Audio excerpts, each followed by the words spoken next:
নমস্কার, কেমন আছেন সবাই? চলে আসলাম নতুন একটি ব্লগ নিয়ে। ব্যাগ কাঁধে ঝুলিয়ে নিয়ে একদম রেডি হয়ে বসে আছি, এবার যাবার পালা। আর আমাদের এখানে শহরেই সাংস্কৃতিক অনুষ্ঠান সহ একটি বৈশাখী মেলার আয়োজন হচ্ছে। তো অনেক দিন থেকেই প্ল্যান করছিলাম যাব, তো শেষমেশ আজকে ফাইনালি যাওয়ার সময় হলো। গেটটা লাগাই দিলাম, না হলে আবার দেখা গেল যে কোনো কিছু চুরির অপরাধে আমাকে আবার জেলে বসে নিয়ে যাবে। মেলাতে যাওয়ার শখ একদম চিরকালের জন্য ঘুচে যাবে। চলুন তাহলে, দেখুন চলে এসেছে। অনেক কষ্ট করে আজকে রাজি করাইছি, তো ও আমাদেরকে ওখানেই মেলার সামনে নামিয়ে দেবে।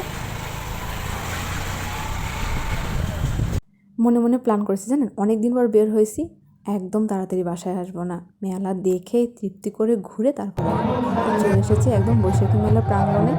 অবশ্য ভিডিওটি দিতে দিতে আমার অনেকটাই দেরি হয়ে গেল। বাবা, এই দেখি অনেক লোকজন এসেছে, একমাত্র মনে হয় আমিই আসা বাকি ছিলাম। তো চারপাশটা একটু ঘুরিয়ে ঘুরিয়ে দেখলাম। সম্মানিত উপস্থিতি, এ পর্বে বাউল গান পরিবেশন করবে পরিতোষ বাউল। লোকজ সংস্কৃতি। এবার এক ঢিলে দুই পাখি মারো, ওইদিকে গানও শোনা হবে আর এদিকে আমার মেলাও ঘোরা হবে। যেহেতু মেলার ভিতরেই আর কি গানের অনুষ্ঠানটা করা হয়েছে, বা যে গানের অনুষ্ঠানের এখানেই মেলাটা করা হয়েছে, যাই হোক না কেন, তো এদিকে একটু ঘুরে ঘুরে না দেখলে হয় না। বাউল গান হচ্ছে আমাদের মাটির গান, তো এদিকে কানে বাউল গান তো শুনতেই পাচ্ছি, আর এদিকে চারিদিকে একটু মেলাটাও ঘুরে ঘুরে দেখছি। তো এখানে ছোটদেরও অনেক খেলনাপাতি ছিল, আবার মশলার কৌটো থেকে শুরু করে যাবতীয় অনেক জিনিসই ছিল। তো আমাদের যে বিশেষ আকর্ষণ এগুলো হচ্ছে এখন থালাবাটি গামলা, নতুন কি নতুনত্ব এসেছে, এগুলোই এখন নিতে মন চায়। আর একটু ছাড় পেলে তো আমাদের আর কোনো কথাই নেই। তো দেখছিলাম যে কোনটাতে কীরকম ছাড় আর কী কী জিনিস পাওয়া যায়। তো যাই দেখি না কেন, যা দেখি তাই নিতে মন চায়। তো হারাপাতে হয়ে গেছে যা বলার মতো। মেলার পিছনে এসে দেখি আবার একটা এখানে ট্রেনের ব্যবস্থা করেছে, তো বেশ ভালোই লাগছে। আবার লাইটিং চারিদিক দিয়ে রাতে ঝলমল ঝলমল করছে, সবাই মিলে উঠেছে। তো আমার একটু উঠতে মন যাচ্ছিলো, যদি আমার বরটা কাছে থাকতো তাহলে সত্যি ওরে নিয়ে একবার উঠেই পড়তাম। তো এদিকে আবার খাবারের দোকান দেখছি, তো আচার অনেক কিছুই আছে। আর এই বৈশাখী মেলার বিশেষ আকর্ষণ এই নাগরদোলা। আমরা আগে ছোটোবেলায় বলতাম নাকের দোলা। তো যাই হোক না কেন, এই নাকের দোলা দেখে আমার সেই ছোটোবেলার কথা মনে পড়ে গেল।